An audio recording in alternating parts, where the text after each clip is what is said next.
What am I making today? I'm making bacon jerky.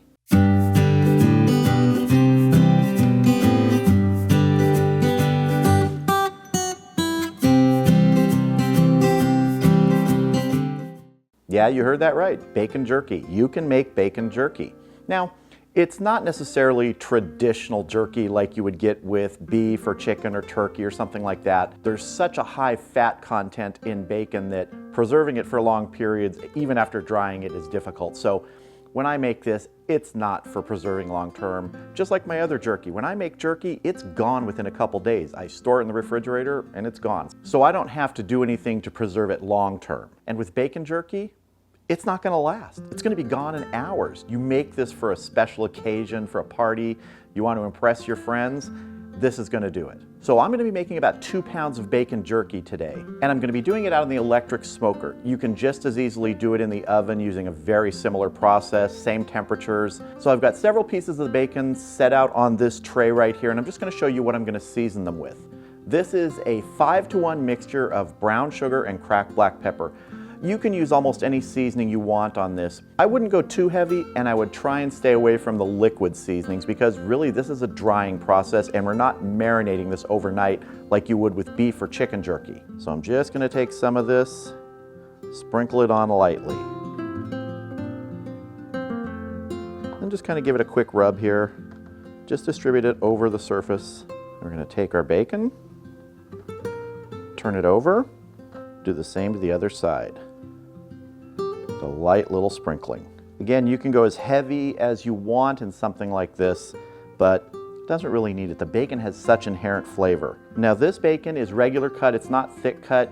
You can use thick cut if you want, but it tends to take a little bit longer to dry out. You can also use a flavored bacon, but this is just unflavored bacon. All right, I'm gonna go ahead and finish up the rest of the bacon, then I'll bring you back. All right, so here is our bacon, all rubbed up with that brown sugar pepper mixture. Now we're just going to get it on our smoking racks. This is one of the racks straight out of my smoker. If you've seen me do jerky, chicken jerky, beef jerky before, you'll notice these racks is the exact same way I do it out on the electric smoker. I'm going to get these on here, and they can touch a little bit because they are going to shrink. And for these little edges here, I just cut some pieces down so they'll fit. We're going to tuck those there. All right, I'm going to go ahead and finish getting these on the racks, and I'll meet you out at the smoker. All right, I have the charbroil electric set at about 220 degrees. The ThermoWorks smoke is showing internal temperature of 244. That's how the electric smokers work. They race up, then they come down. They race up, come down.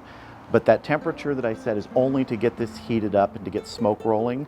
We've got applewood chips in here. As soon as the bacon pieces are in, we're going to turn this temperature down to 170 degrees. That's going to be our temperature for making jerky today. So let's get our bacon in. There are 3 racks here.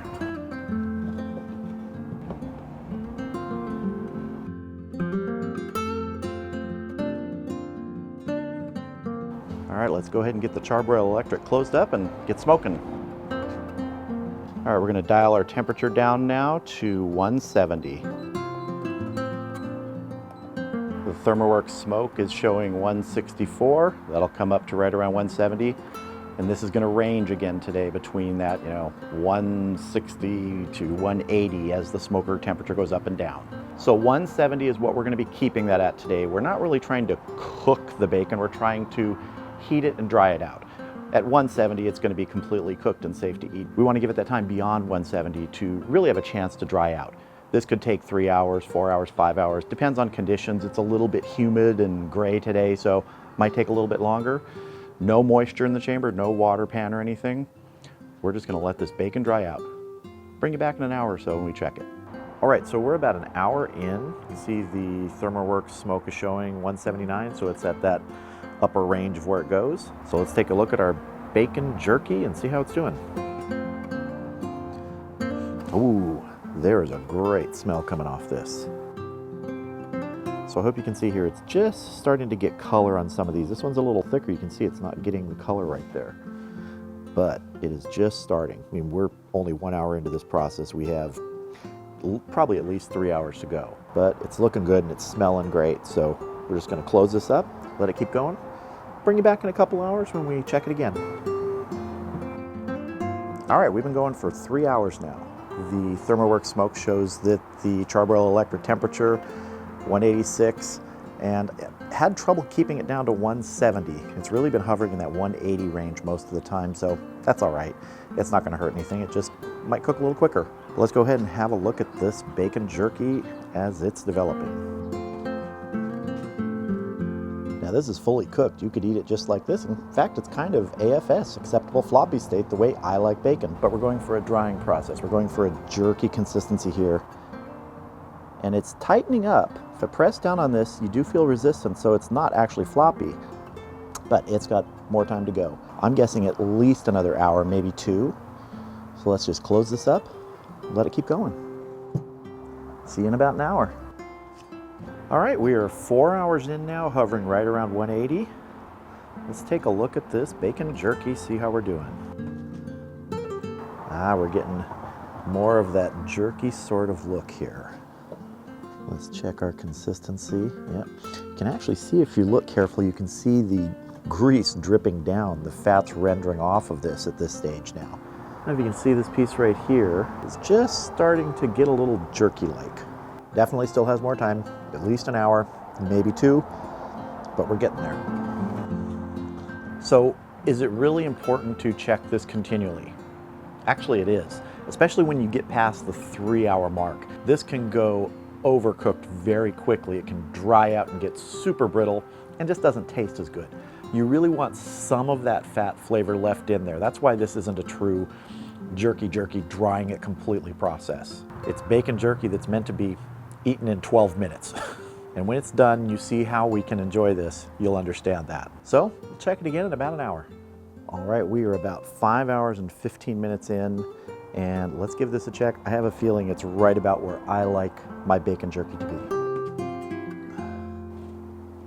Now, one thing I forgot to mention was you should actually rotate these racks about every hour or 2.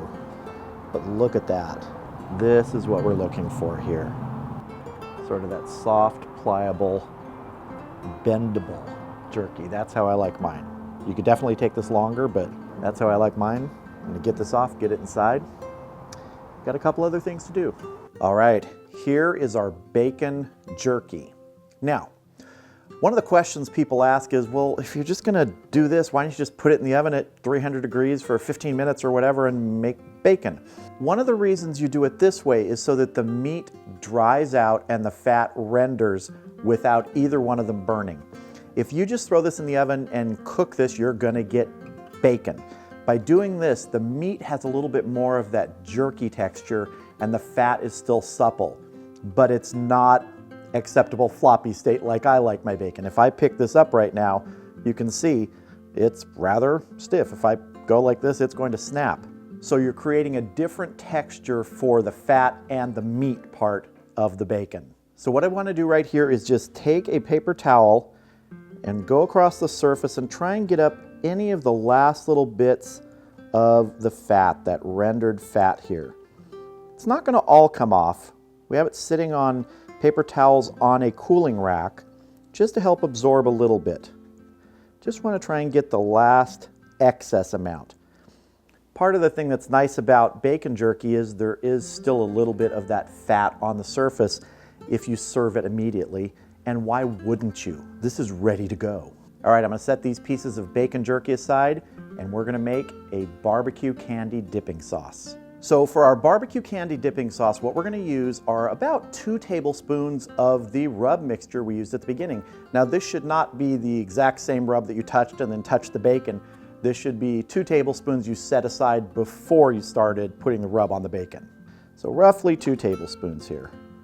To this, I'm going to add about 3 or 4 tablespoons of barbecue sauce. The barbecue sauce I'm using is Bob's Smokin' Southern Barbecue Spicy Dipping Sauce. Like I said, I'm going to add about 3 or 4 tablespoons here. I'm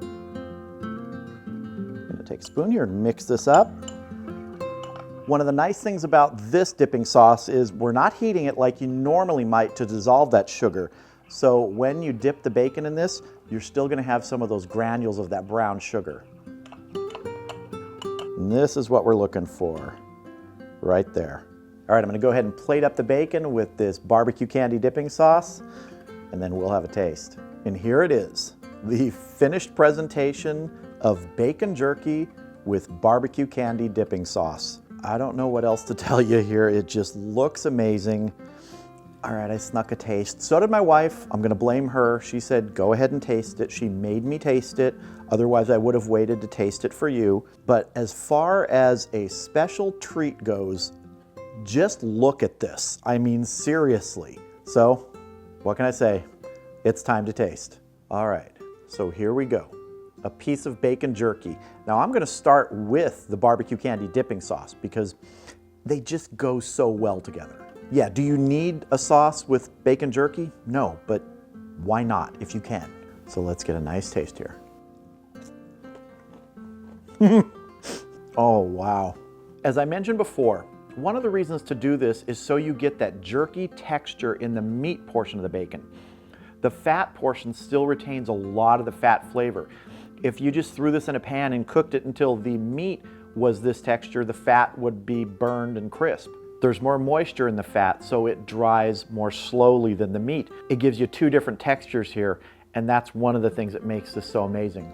And seriously, if you want to know how to make this to preserve it long term, I have no idea, because this is something you make to be consumed, to be devoured. If you put this out, it's going to be gone in a few minutes. What I'll do with this is I will put these bacon jerky pieces in a Ziploc bag in the refrigerator. Like I said, if you had 5 or 6 people here, this would be gone in just a while. For me, for my family, a few days this will be gone.